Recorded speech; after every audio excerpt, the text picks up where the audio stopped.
오늘은 인자하신 하나님이라는 말씀의 제목으로 함께 은혜를 나누고자 합니다. 시편 136편 1절부터 시작되는 인자하신 여호와께 감사하라. 그는 선하시며 그 인자하심이 영원함이로다 라고 시작하는 이 시편 136편의 인자는 히브리어 번역으로는 헤세드라고 해서 사랑으로 번역할 수 있습니다. 그래서 오늘 말씀은 사랑에 관한 하나님의 말씀입니다.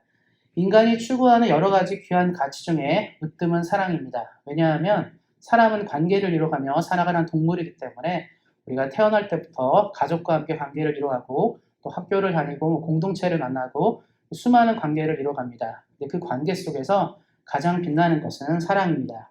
왜냐하면 진실한 관계를 만들어가고 이뤄가는데 가장 중요한 것은 사랑이기 때문입니다. 그럼 왜 사람들은 사랑을 중요하게 생각하냐면 이 사랑은 반드시 타인을 생각하는 희생적인 부분이 있기 때문입니다. 부모가 자식을 사랑하는 것, 바로 많은 것들을 희생하는 것이죠. 또 좋은 우정관계에서는 친구를 위해서도 많은 것을 희생합니다. 남녀가 사랑해서 결혼을 하는데요. 결혼 역시 많은 희생을 요구합니다. 또 공동체나 사회, 나라와 국가를 위해서도 우리가 사랑한다고 말할 때는 희생이 많이 동반됩니다. 그래서 사랑은 희생을 동반하기 때문에 사람들이 생각할 때 가치 있다고 여깁니다. 왜냐하면 인간은 자기가 가장 소중한 존재이거든요. 세상에 존재하는 어떤 사람이든지 내가 제일 중요합니다. 내 자신을 깎아서라도 상대를 살리고자 하고 상대를 위한다는 것은 큰 사랑을 말하는 것입니다. 그래서 우리는 사랑을 최고의 가치로 여깁니다. 많은 사람들이 그 사랑을 얘기하죠. 대중문화라든가 예술, 수많은 분야에서 우리는 사랑을 이야기합니다. 그리고 사람들이 그 중에서 가장 크게 손꼽는 사랑은 바로 부모의 사랑입니다. 부모는 자식을 위해, 자녀를 위해 아낌없이 모든 것을 주기 때문입니다. 그래서 많은 사람들이 최고의 사랑을 얘기할 때는 아버지, 어머니의 사랑을 얘기하는 것이죠. 그런데 우리가 살다 보면 아버지, 어머니 사랑도 완전하지 못하다는 것을 자주 발견합니다. 최근에 한국에서 아주 큰 사건이 있었습니다. 어떤 이제 꼬마 여자애가 실종되는 사건이 생겨가지고 한국 언론들이 크게 관심을 가지고 보도한 일이 있었는데요. 그 여자아이 이름이 조유나 양이었습니다. 조유나 양이 완도에서 실종돼서 전 국민의 관심을 갖게 되었는데 결국 이제 나중에는 이 일가족이 자살했다는, 사망했다는 기사가 뜨게 되었습니다. 그러면서 이제 사람들이 진단하고 분석하는 것들은 무엇이냐면 이 아이가 이제 같이 가족들이 동반 자살을 했는데 그 전에 먼저 부모가 아이에게 수면제를 먹이고 또 이제 같이 죽게 되는 장면들이 나오더라고요. 그러면서 느끼는 건 뭐냐면 아무리 부모가 자식을 사랑하고 아껴도 이렇게 자식도 죽이는 경우들도 있다는 것을 보게 되면서 부모의 사랑이 대단하고 훌륭한 건 분명하지만 부모의 사랑 역시 한계가 있다는 것을 볼 수 있게 됩니다. 그도 그럴 것이 실제로 우리들의 삶에서 수많은 사람들이 부모 같지 않은 경우도 많고 부모가 뭐 자식을 사랑한다고 말하지만 그렇지 않은 경우도 굉장히 많이 보는 것이죠. 그러면서 우리는 정말 인간의 사랑에는 한계가 있고 문제가 있다는 것을 발견합니다. 그래서 오늘은 우리가 말씀을 통해서 한계가 없는, 불가능하지 않고 우리에게 모든 것을 주실 수 있는 하나님의 사랑을 함께 만나고자 합니다. 먼저 이제 하나님의 사랑을 살펴보기 전에 인간의 사랑과 하나님의 사랑의 차이를 먼저 볼 필요가 있습니다. 먼저 인간의 사랑에는 어떤 조건이 필요합니다. 그래서 보통 인간의 사랑의 조건은 뭐가 필요하냐면 혈연, 학연, 지형과 같은 인연이 굉장히 중요해요. 그러니까 우리가 말하는 피는 물보다 진하다 해서 가족이 될 때는 우리가 좀 사랑할 수 있는 것이죠. 우리가 뭐 여러 명의 사람들을 만나지만 그래도 내 아이, 내 자녀를 더 사랑하는 이유는 뭐냐면 피로 이어졌기 때문입니다. 심지어는 부부가 이혼해가지고 자녀들과 이제 뭐 서로 갈라서게 되고 이제 부부끼리 갈라서는 경우도 있죠. 그런데도 불구하고 자녀랑은 갈라지지 않아요. 왜냐하면 피가 굉장히 무섭기 때문입니다. 그래서 우리는 피가 통하면 우리는 사랑하게 되어 있어요. 다른 말로 하면 우리는 가족을 계속 사랑합니다.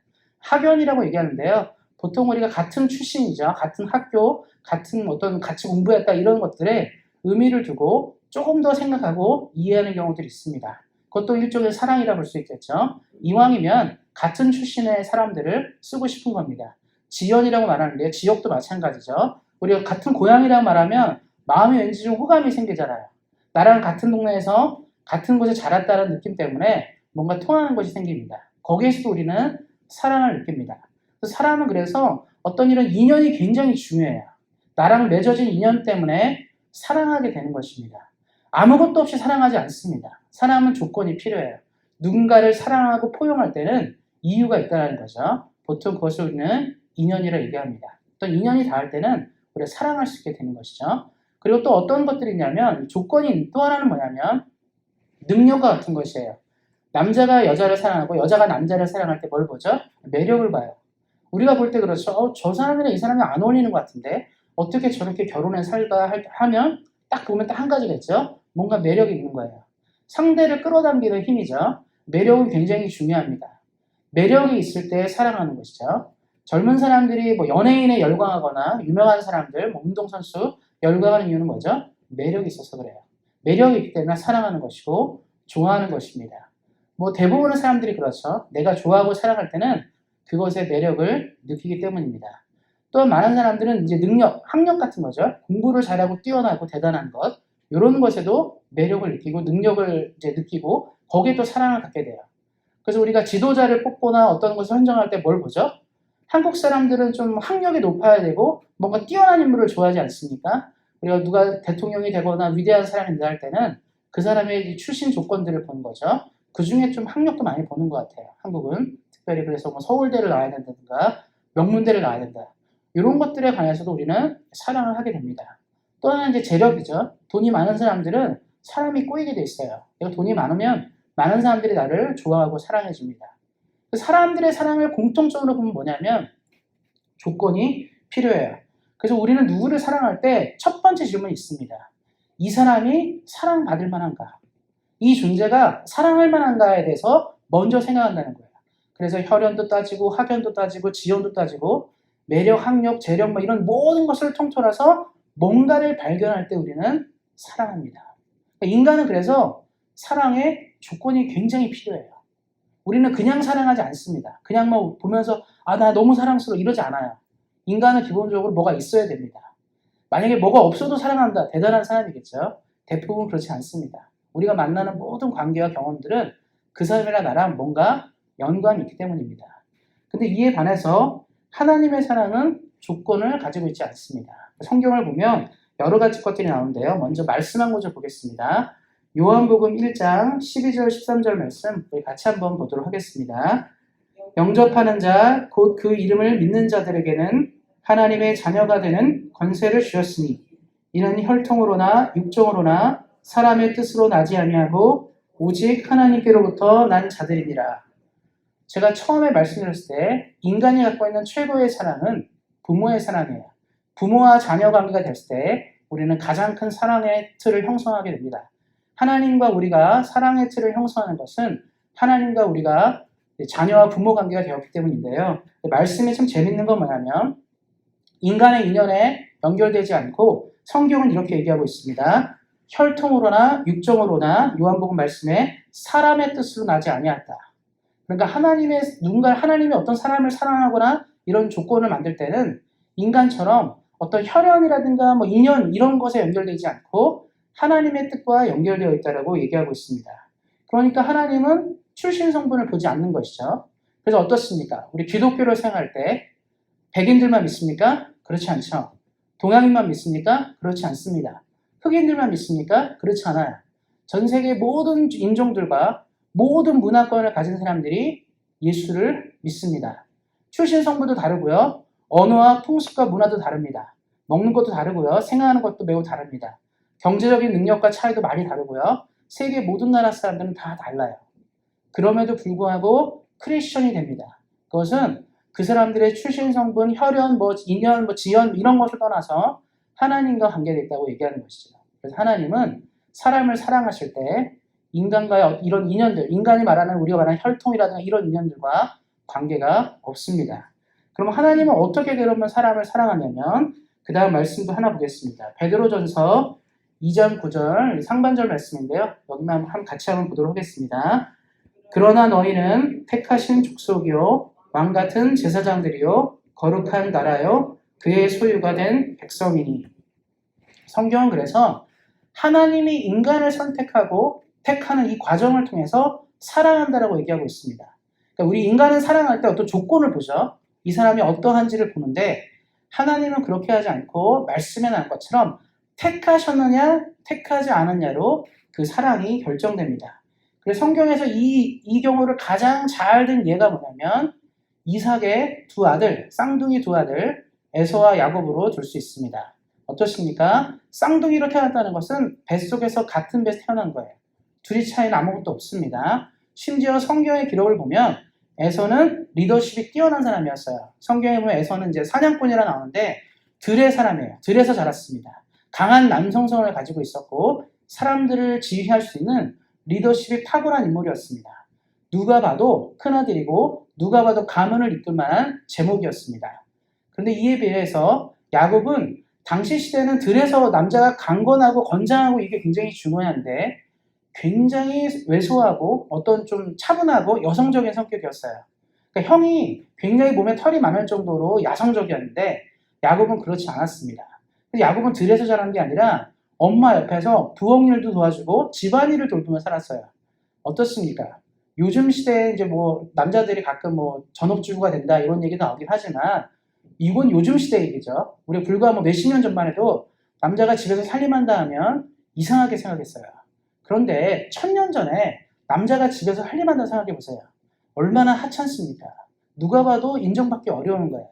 남자는 나가서 밖에서 고기도 잡아오고 농사도 짓고 뭔가 좀 이런 강건한 일들을 하고 싸움도 잘하고 전쟁도 하고 뭐 이런 모습이어야 되는데 야곱은 그렇지 않았습니다. 그냥 엄마 옆에서 붙어가지고 집안일을 하던 사람이었어요. 집안일을 관리하고 굉장히 유약한 성격이었습니다. 그런데 우리가 아는 것처럼 이스라엘의 민족, 이스라엘의 후손은 누구의 후손이죠? 야곱의 후손이에요.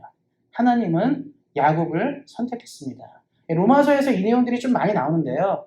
성경이 뭐라고 얘기하냐면 그냥 뱃속에서 두 아이가 나왔는데 하나님은 야곱을 선택하고 에서를 선택하지 않았다. 이런 편만 나와 있어요. 그러면서 이제 바울이 뭐라고 얘기하냐면 생각해봐라. 뱃속에 아이 2명을 뭘 가지고 평가하겠느냐. 우리 아이가 쌍둥이에 딱 태어났습니다. 우리가 이제 애가 자라는 걸 보면 미래를 보면 큰아들은 굉장히 잘 될 거고 작은 아들이 잘 안 될 거고 아니면 작은 아들이 잘 되고 큰아들이 잘 못 되고 이걸 미리 알면 편해하겠죠. 부모가 미리 알면 편해요. 다 자녀 낳아보시지 않습니까? 어떻습니까? 낳을 때는 잘 몰라요. 얘가 어떤 인물이 될지 얼마나 훌륭한 사람이 될지는 모릅니다.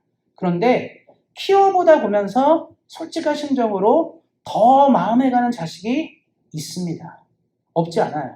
우리가 부모의 마음으로는 다 똑같이 사랑한다 말하지만 실제로는 그렇지 않습니다. 내가 조금 더 마음을 주는 자식이 있고요. 조금 더 생각하는 아이가 있다는 겁니다. 그런데 만약에 태어날 때 이 아이의 미래를 볼 수 있다면 부모는 어떻게 하겠죠? 더 잘 알겠죠. 더 선택을 하겠죠. 그런데 성경에 말하는 건 뭐냐면 뱃속에 아이가 나오고 태어날 때 그걸 어떻게 알게 되냐. 그럼에도 불구하고 하나님은 에서가 아닌 야곱을 선택했다라고 얘기하고 있습니다. 하나님이 야곱을 사랑해서 선택했다라고 얘기하고 있어요. 그럼 우리는 이제 이렇게 생각할 수 있죠. 그럼 하나님 에서는 뭡니까? 하나님 왜 에서는 선택하지 않았습니까? 이렇게 얘기할 수 있지만 이거는 창조주와 피조물의 관계에서 우리가 완전히 이해할 수 있는 부분이 아닙니다. 왜냐하면 우리 성도님들이 마트를 가시죠. 그로서리 가서 물건을 삽니다. 고기도 사고 과일도 사고 야채를 사죠. 어떻습니까? 양파를 딱 사러 갔는데 양파가 무대기로 있어요. 어떻습니까? 고르죠. 골라요. 내가 먹을 거 괜찮은 것들을 고릅니다. 그럼 다른 양파가 나는 왜 안 골랐습니까? 라고 항의합니까? 항의하지 않죠. 내가 먹고 싶은 거 내가 고르는 거예요. 고기도 마찬가지죠. 고기를 사러 가면 소고기, 돼지고기, 닭고기 다양하게 있는데 나는 소고기를 좋아하니까 소고기를 삽니다. 그럼 돼지고기, 닭고기가 나는 왜 안 샀냐고 말하지 않죠. 선택하는 자의 입장이에요. 항상. 선택해서 사용하는 자의 입장이기 때문에 선택하지 못한 거에 대해서 우리가 뭐라고 할 수 있는 것이 아닙니다. 근데 인간은 생각하는 존재니까 하나님 왜 저는 쟤를 선택했는데 왜 나는 선택하지 않았습니까? 이렇게 말할 수 있는 것이지만 이것은 우리 안에 있는 권한이 아닙니다. 성경은 그래서 선택하는 것을 굉장히 중요하게 생각합니다. 그러면 성도님들, 우리 사랑하는 성도님들 어떻습니까? 하나님이 선택하셔서 예수를 믿죠. 이 중에 모든 사람이 예수를 주로 시인하고 예수님을 통하여 구원을 얻습니다. 우리 예수님이 하나님이 우리를 선택했기 때문에 예수를 믿는 것이죠. 항상 신앙생활 하시면서 의심하실 때가 있습니다. 나는 과연 하나님이 선택했는가? 나는 과연 하나님의 사람인가? 나는 죽으면 천국 갈 수 있는가? 이런 질문이 던져질 때마다 딱 한 가지만 생각하시면 돼요. 그건 뭐냐면 내가 지금 예수를 주로 믿는가? 내가 예수님을 구세주로 믿고 구원자로 믿는가? 이 한 가지가 중요합니다. 그러니까 내가 만약에 예수님을 구원자로 믿고 예수님 믿고 흔히 말하는 천당 간다. 예수님 믿고 천국 간다. 하나님 나라 간다. 이것만 확실하시면 우리 사랑하는 성도님들은 하나님이 선택한 사람입니다. 왜냐하면 성경에서 하나님이 선택하지 않으면 누구도 예수를 주로 시인할 수 없다라고 성경은 말하고 있기 때문입니다. 그러니까 우리 모두는 예수를 주로 시인하기 때문에 하나님이 택하신 사람이죠. 하나님이 택했다는 것은 무엇을 말합니까? 하나님이 사랑한다는 뜻이에요. 하나님은 성경을 통해서 당신이 택한 사람들을 뜨겁게 사랑했습니다. 그 사람이 잘났건 간에 못났건 간에 상관없이 하나님은 뜨겁게 사랑했습니다. 쉽게 생각하자면 양측의 목동과 같이 아주 천한 직업이었던 다윗을 하나님은 사랑하셨습니다. 그리고 솔로몬 같이 왕족이죠. 아버지가 다윗이었으니까 왕으로 자라서 세상의 모든 부와 명예를 가진 솔로몬도 하나님은 사랑하셨습니다. 둘의 신분은 원래 엄청 차이가 나요. 왕이 된 다윗이 대단한 거지만 왕이 되기 전 다윗은 아주 형편없는 존재였습니다. 그럼에도 불구하고 하나님은 사랑했습니다. 성경에 보면 나오죠. 베드로와 같이 갈릴리 어부, 아주 천한 직업이죠. 어부도 하나님은 사랑하셨습니다. 바울과 같이 당시 최고의 학문인 가말리엘의 수제자였던 당시 최고의 석학인 바울도 하나님을 사랑하셨습니다. 둘의 신분 차이는 엄청나거든요. 근데도 사랑했어요. 하나님은 그러니까 택한 사람을 사랑하십니다. 우리 사랑하는 성도님들이 하나님이 성도님들을 택하신 것들을 기억하시고 언제나 이 땅 가운데 자부심을 가지며 살아가시기를 예수님의 이름으로 축원드립니다. 그런데 오늘 말씀에 나온 것처럼 136편 1절에 나온 것처럼 이 인자하신 하나님, 헤세드는 조금 더 깊은 의미를 가질 때 이해할 수 있습니다. 왜냐하면 하나님이 택하신 사람들을 사랑한다고 말할 때는 이 헤세드에 담긴 의미를 기억해야 됩니다. 한 번 정도 들어보셨죠? 교회 다니시면 헤세드란 말을 들어보셨을 텐데 헤세드는 보통 인자, 자비, 사랑, 인애 이렇게 번역이 됩니다. 그런데 히브리어 원뜻은 조금 더 깊은 의미를 갖고 있습니다. 그냥 우리가 말하는 인자하다, 그냥 우리가 말하는 자비롭다, 그냥 인애가 있다, 사랑한다 이런 의미로만 기억하게 되면 우리가 단편적인 의미만 기억하게 되는 것입니다. 그럼 헤세드에는 조금 더 깊은 의미가 있는데요. 그 의미는 뭐냐면 헤세드 자체에 어떤 말이 담겨져 있냐면 언약적 사랑을 말하고 있습니다. 그러니까 하나님이 인간이랑 사랑을 맺을 때는 약속과 함께 진행되는 사랑이라는 거예요. 그냥 우리가 말로 사랑합니다 이게 아니라 내가 이 사랑한다는 것은 규약과 계율과 어떤 법적인 어떤 조치를 통해서 사랑한다는 겁니다. 우리 어떻습니까? 남녀간에 뜨겁게 사랑하다가도 서로 사이가 맞지 않으면 결혼한 다음에도 헤어져요. 이혼도 합니다. 어떻습니까? 결혼 전에 서약하잖아요. 평생 사랑하며 살겠다고 서약하지만 그것도 깨지기 쉽습니다. 인간의 서약은 이런 식으로 가요.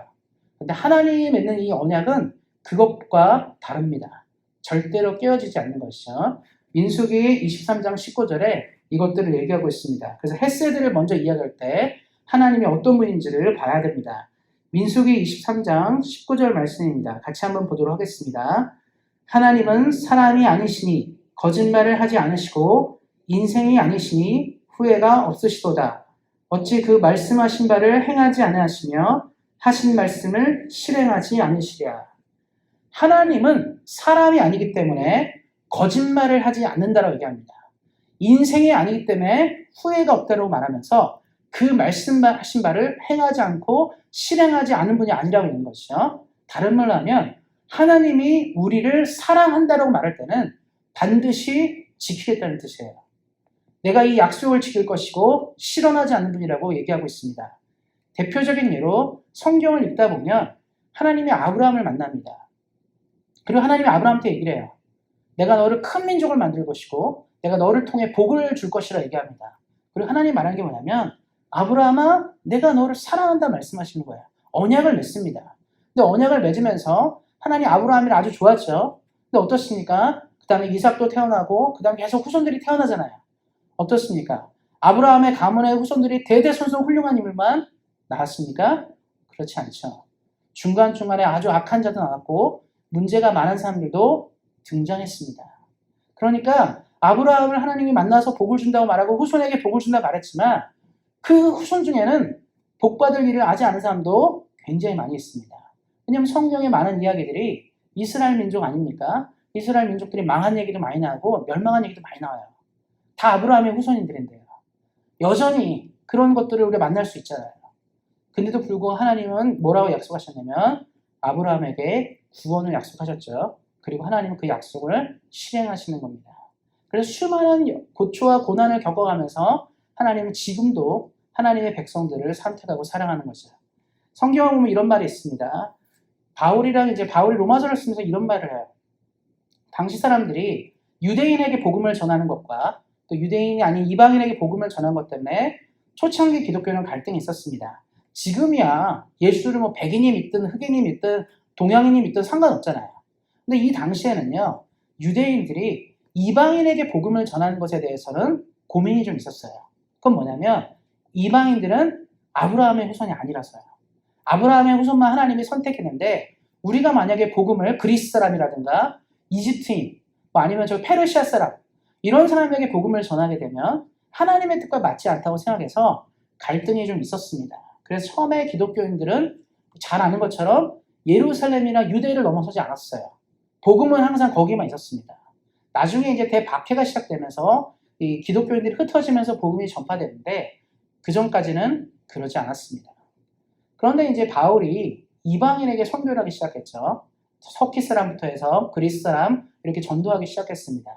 그래서 바울이 로마서에서 뭐라고 얘기하냐면 자기는 이방인에게 하나님께서 이제 이방인을 들었을 것이고 이방인에게 복음을 전한다고 얘기하고 있습니다. 그러면서 바울이 좀 재미있는 얘기를 하게 돼요. 하나님은 유대인도 잊지 않으실 거다. 다른 말로 하면 약속받은 이 선택받은 민족 유대인에게도 하나님의 은혜는 분명히 있을 것이다. 그래서 이방인의 일정한 수가 찰 때까지 하나님이 기다리실 거지만 반드시 언젠가 어느 시점에서는 이스라엘 사람들, 유대인들이 구원함을 얻는 역사가 있을 거라 얘기합니다. 그래서 그 이후로 많은 사람들이 그래서 이렇게 얘기를 해요. 마지막 때에 유대인들의 큰 회심이 있을 것이다. 유대인들, 지금 말하는 유태인들이죠. 유태인들의 큰 회심이 지구상에 있을 가능성이 있다라고 얘기하고 있습니다. 왜냐하면 성경에 이런 말들이 종종 나와요. 분명히 하나님이 이스라엘을 회복할 것이고 유대인들에게 복음을 전할 것이라는 것들을 얘기하고 있기 때문입니다. 근데 왜 이런 것들을 이해할 수 있는 건 딱 한 가지입니다. 어떤 예언자가 나타나가지고 유대인들이 구원받을 거다 이런 것 때문에 그런 게 아니라 하나님의 성품 때문에 그래요. 하나님이 말씀하셨죠. 아브라함과 약속했잖아요. 나는 너를 사랑한다. 너의 가문들을 잊지 않을 것이고 너의 후손들을 잊지 않을 것이다. 다른 말로 하면 하나님은 약속을 지키셔야 합니다. 민수기 말씀에 나온 것처럼 하나님은 사람이 아니기 때문에 실현하지 않고 자신이 말한 것을 지키기 때문입니다. 마찬가지로 하나님께서 우리 사랑하는 성도님들을 예수님을 믿게 하셨다는 건 뭐냐면 성도님들의 삶 가운데 하나님이 약속하신 거예요. 내가 너의 인생 가운데 우리들의 삶 가운데 하나님이 약속하셔서 반드시 천국으로 인도하겠다라는 하나님의 의지가 담겨져 있습니다. 그러니까 하나님 바뀌는 분이 아니죠. 내가 지금 어떤 모습이 아니라 하나님 약속을 지키는 분이에요. 그 약속을 반드시 지키는 분이 하나님입니다. 사람은 약속을 깨요. 사람은 약속을 안 지키는 경우도 굉장히 많습니다. 인간은 불완전하고 악한 존재죠. 그래서 우리가 사람을 믿으면 안 된다는 얘기 많이 하지 않습니까? 사람 믿지 말라는 얘기 굉장히 많이 하잖아요. 왜 그렇습니까? 내가 그런 존재라서 그래요. 우리가 사람을 믿지 말라고 우리 입으로 얘기할 때는 뭐냐면 내가 그럴 만한 존재가 아닌 것을 내가 알아서 누군가 얘기하는 겁니다. 인간이랑 인간끼리 약속한 거는요. 계약이 깨지는 거예요. 그러니까 우리가 그런 계약이 깨지면 어떤 일이 생기죠? 너랑 나랑 약속했는데 왜 이 약속을 안 지키는 것 때문에 화가 나가지고 어디 가는 거죠? 법정 가는 거 아닙니까? 법원 가서 다투는 거예요. 이 사람이랑 나랑 약속했는데 안 지킨다. 막 이렇게 싸우는 게 뭐냐면 그런 것 때문에 그렇습니다. 하나님은 뭐라고 말씀하시냐면 나는 그렇지 않다. 나는 사람과 맺은 약속은 반드시 지킨다라고 말씀하십니다. 그래서 우리 사랑하는 성도님들이 이 땅을 하시면서 이 헤세드를 아시는 분은 인생이 승리할 수 있는 거예요. 내가 어떤 환경과 상황에 있든지 하나님은 내 인생을 잡아 끌어서 천국으로 인도하는 분이라는 것을 믿을 수 있기 때문입니다. 그래서 우리 사랑하는 성도님들이 이 헤세드의 의미를 기억하시고 늘 주님과 함께 동행하시기를 예수님의 이름으로 축원드립니다. 그리고 헤세드의 또 하나의 의미는 바로 이 호세아 3장 1절 상반절과 연결되어 있습니다. 이 말씀도 한번 같이 보도록 하겠습니다. 여호와께서 내게 이르시되 이스라엘 자손이 다른 신을 섬기고 건포도 과자를 즐길지라도 여호와가 그들을 사랑하나니. 호세아 말씀은 하나님이 이스라엘 백성을 얼마나 사랑하는지를 가장 잘 보여주는 성경입니다. 우리가 아는 것처럼 탕녀 고멜을 끝까지 품어내는 호세아의 모습을 통해 이스라엘 민족을 품어내시는 하나님의 사랑이 담겨져 있기 때문입니다. 이 말씀이 너무나 대단한 말이에요. 여호와께서 내게 이르시되 호세아에게 말씀하시는 거죠. 이스라엘 자손이 다른 신을 섬기고 건포도 과자를 즐길지라도, 다른 말로 하면 우상의 제물을 말하는 겁니다. 하나님을 섬기는 것들, 안 하는 것을 말하는 거예요. 근데 뭐라고 나있죠? 그럴지라도 여호와가 그들을 사랑하나니. 하나님이 이스라엘을 사랑하는 건 뭐냐면 변하지가 않는 거예요. 그러니까 우리는요, 사랑을 할 때 변합니다. 그래서 유명한 문구들 있잖아요. 사랑은 변한다. 사랑은 변한다고 그래요. 그래서 뭐 많이 들어오죠. 텔레비전에서 하면 뭐 부부들끼리 나와서 막 상담하고 얘기하면 뭐라고 하죠? 처음에는 괜찮았는데 시간이 지나니까 사랑으로 사는 게 아니라 정으로 산다, 우정으로 산다, 뭐 이런 걸로 산다 얘기하잖아요. 왜 그렇죠? 변한 거예요. 사랑이 변하니까 더 이상 사랑으로 살 수 없는 거죠. 많은 사람들이 그렇게 살아갑니다. 인간관계 그래요. 변하기 때문에 그럽니다. 그래서 사랑하는 게 아니라 끊을 수 없는 어떤 뭐 믿음과 우정 뭐 이런 걸로 가는 거죠. 근데 성경이 지금 뭐라고 말하냐면 특별한 일이 없어도 인간은 이렇게 변하거든요. 그런데 성경은 이스라엘 민족이 하나님을 섬기는 것에서 완전히 뒤돌아서도 여호와는 그들을 사랑한다고 얘기하고 있습니다. 가슴이 찢어지고 고통스러울지라도 인간은 하나님을 사랑한다고 얘기하고 있는 거죠. 처음에 하나님이 아담을 만들었습니다. 그리고 하와를 만들었죠. 인간을 만들면 사랑하셨어요. 근데 어떤 일이 생겼습니까? 인간이 선악과를 먹게 되면서 하나님과 인간 사이에 갈등이 생겼습니다. 인간은 하나님의 사랑을 배신한 거죠. 근데 하나님은 어떻게 했습니까? 포기하지 않았어요. 아담을 포기하지 않고 노아 같은 인물을 보냈고, 또 포기하지 않고 아브라함을 보냈고, 시간이 지나서 예수님을 이 땅에 보내셨습니다. 성경에 말한 것처럼 여호와가 그들을 사랑하나니. 그래서 우리가 하나님의 사랑은 헤세드는 뭐를 얘기하냐면 변함이 없는 사랑을 말해요. 사랑이 변하지 않을 때 우리는 안정감을 가질 수 있습니다. 우리가 이 땅을 살면서 변하지 않는 하나님을 경험하고 변하지 않는 사랑 가운데 사는 것은 굉장히 중요합니다. 왜냐하면 그럴 때 우리가 안정감을 가지고 있을 수 있기 때문에 그렇습니다. 사람들이 기본적으로 선진국을 더 좋아하죠. 후진국보다. 왜 그렇습니까? 이 후진국의 가장 큰 문제는 땅의 문제도 아니고요. 다른 게 문제가 아닙니다. 정치가 불안하고 변해서 그래요. 최근에 뭐 스리랑카 문제 보셨죠? 스리랑카 어떻습니까? 날씨 좋은데요. 거기. 농사도 잘 되는 데고. 인도 문제 보셨죠? 이런데 농사도 잘 되고 다 좋은 땅들입니다. 이라크 우리가 하도 전쟁이 많이 나가지고 이라크 참 별로라 생각하지만 중동에서 제일 좋은 땅이 이라크 땅입니다. 어떻습니까? 아프가니스탄 나오지만 다 좋은 땅들이에요, 사실은. 그리고 뭐 아프리카 뭐 전쟁 나는 수많은 나라들의 지역들이 훨씬 더 좋은 땅들입니다. 왜냐하면 예전에 역사 문명이 발전한 지역들은 다 그쪽 지역들이었어요. 유럽은 옛날에 먹을 게 없었습니다. 나중에 이 남미에서 감자가 이제 유럽으로 넘어가면서 유럽 사람들이 그나마 버틴 거지, 그전에는 유럽 애들이 먹을 게 없었어요. 굉장히 못 살아 그렇습니다. 우리가 아는 뭐 북유럽의 유명한 나라들 있죠. 다 못 사는 나라였고, 스위스는 최고 극 빈국이었어요. 근데 지금 굉장히 잘 살잖아요. 어떻습니까? 잘 사는 나라들과 못 사는 나라의 차이들은 큰 게 아니었어요. 땅의 문제도 아니고 이런 게 아닙니다. 근데 뭐냐면 나중에 유럽 애들은요, 시간이 지나면서 어떤 큰 역경과 고난을 자꾸 거치면서 뭔가 시스템을 구축했어요. 다른 말로 하면 왕이 죽어도, 대통령이 죽어도, 총리가 죽어도 문제가 없는 시스템을 개발했습니다. 그러니까 튼튼한 거예요. 그런데 이 아시아라든가 남미라든가 이런 나라들은요, 좀 누가 죽으면 난리가 나요. 쿠데타가 나거나 뭐 문제가 생기거나 정권을 잡은 사람들이 굉장히 포악하거나 악하거나 이런 정도의 제조들이 자꾸 진행되다 보니까 그런 일이 생기는 거죠. 변한다는 건 그래서 굉장히 힘든 겁니다. 그래서 좋은 나라 살고 싶은 이유는 뭐죠? 변하지 않아서 그래요. 어떻습니까? 캐나다도 이제 총선이 있고 뭐 이런 거 있잖아요. 어떻습니까?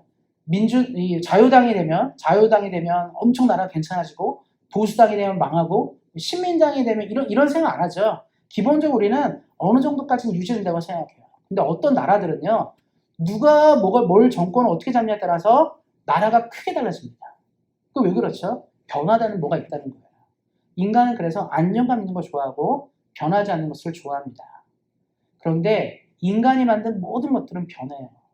그래서 성경이 지금 말하는 이건 뭐냐면 하나님은 변하지 않는다.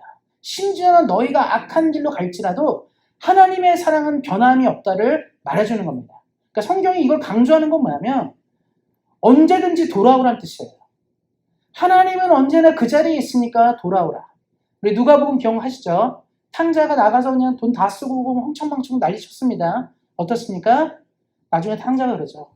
야, 집에 돌아가면 먹을 것도 많고 괜찮은데 어머니 아버지 집 가서 내가 그 집에서 일꾼으로 살아야겠다 해서 일꾼으로 살기로 하고 마음먹고 집으로 돌아갑니다.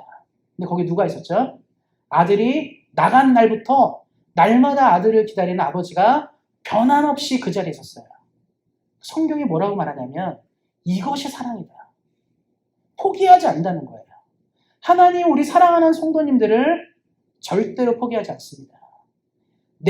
누군가 나를 포기할 수 있어요. 심지어는 부모도 자식을 포기할 수 있겠지만 하나님 우리를 포기하지 않습니다. 이 헤세드를 기억하는 사람은 시대를 살아갈 수 있어요. 하나님이 나를 포기하지 않는다는 이 생각으로 우리는 어떠한 위기와 역경도 살아낼 수 있습니다. 이것들을 기억하시고 우리 사랑하는 성도님들이 이 땅을 사실 때 헤세드의 은혜로 살아가시기를 예수님의 이름으로 축원드립니다.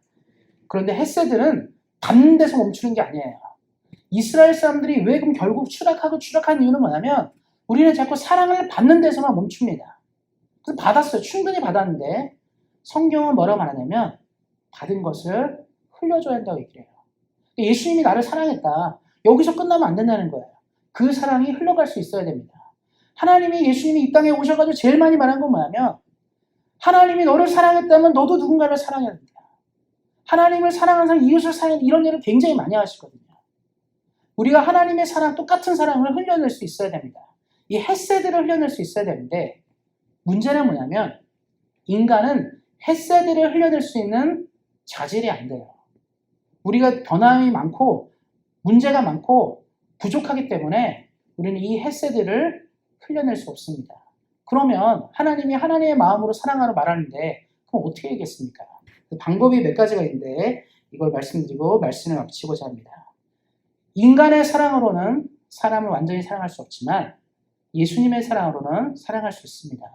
그럼 예수님의 사랑으로 어떻게 사랑할 거냐를 기준할 때 제일 먼저 해야 되는 건 뭐냐면 날마다 예수님의 사랑을 묵상해야 돼요.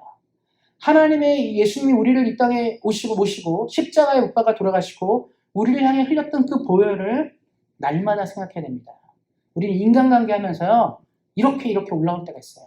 저 인간이 나한테? 저 사람이 나한테? 어떻게 저럴 수 있어? 이런 게 막 올라오잖아요. 그때 우리 뭘 생각해야 되냐면 우리를 위해 모든 것을 참았던 우리를 위해 모든 것을 흘려냈던 예수님을 기억하는 것입니다. 그래서 예전에 중세의 이 수도사들이 수도원에 들어가서 맨날 하는 게 뭐냐면 내가 종교 지도자고 뭐 신학을 공부하고 뭐 이랬는데 맨날 올라오는 거예요. 제자들만 뭐 화가 올라오고 저 인간 왜 저래 뭐 이러면서 막 승질이 나니까 어떤 겁니까? 수도원에 가가지고 자기를 반성하고 깎는 거예요. 날마다 예수를 생각하는 거예요. 그러면서 그거를 배워내는 거죠. 그런데 우리는 지금 이 땅을 살고 있잖아요. 지금 수도원 가서 할 수 없잖아요. 그렇기 때문에 우리가 필요한 건 뭐냐면 날마다 예수님을 묵상해야 돼요. 매일매일. 화가 오르고 분노가 올라올 때마다 나를 위해 목숨을 거셨던 예수님을 생각해야 됩니다. 그리고 거저받은 것들에 대해서 감사할 수 있어야 돼요. 우리 거저받은 거 아닙니까? 하나님이 나를 사랑하는 거저받은 건데 이걸 감사하고 살아야 되는데 우리는 감사하지 않기 때문에 움켜쥐는 거예요. 내가 만들었다 생각합니다. 내가 이루었다 생각해요. 그래서 우리는 인색한 거죠. 나누는 것에 인색하고 나눠주는 것에 인색합니다. 왜냐하면 내가 만들었다 생각해요. 하나님 우리에게 말씀하시죠. 예수님이 우리를 위해 목숨을 걸신 그 큰 사랑을 거저받았음에 우리도 거저줄 수 있어야 한다고 얘기하고 있습니다. 초대의 교회가 성장한 가장 큰 이유는 뭐냐면 거저받은 은혜를 돌려줄 수 있었던 성도들의 귀한 마음 때문에 성장한 것입니다. 성도님들이 그래서 사랑한다는 것은요, 하나님께 받은 것을 나눌 수 있는 준비가 되어 있어야 합니다. 그리고 가장 마지막 부분, 이게 제일 중요한 건데요. 우리의 자아를 죽일 수 있어야 돼요. 사도 바울이 사역하면서 가장 많이 한 말은 뭐냐면 나는 날마다 죽노라. 인간의 이 육정과 혈기 같은 거 있죠. 이런 거는요, 사라지지가 않는 거예요. 우리의 감정과 컨트롤이 쉽게 안 됩니다. 그래서 필요한 건 뭐냐면, 하나님 내 자아가 죽고 내 안에 예수가 살 때 우리가 그 일을 이룰 수 있는 것이죠. 저도 마찬가지고 우리 성도님도 마찬가지고 질문하셔야 돼요. 날마다 내가 살아가는 사람은 하나님의 나라를 이뤄갈 수 없고 하나님의 사랑을 이룰 수 없습니다.